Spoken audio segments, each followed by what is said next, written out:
ये देखिए दोस्तों, गजब और अजब हो गया है, ट्रेन ख़राब हो गई है।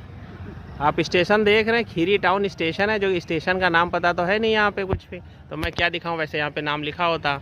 लेकिन ये है खीरी टाउन का स्टेशन, और यहाँ पे ट्रेन जो है ख़राब हो चुकी है।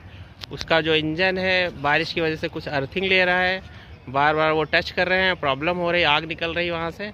तो अब ट्रेन यहाँ पे जाम हो गई। लखीमपुर का केस है, खीरी टाउन में। यहाँ पे अजब गजब अक्सर होता रहता है। आपको इससे पहले भी एक वीडियो डाला था जिसमें यहाँ पूरी ट्रेन चली गई और स्टेशन पे कोई टिकट बांटने वाला ही नहीं आया था, तो सारे पैसेंजर मुफ्त में यात्रा करी थी। आज फिर एक और गजब हो गया है।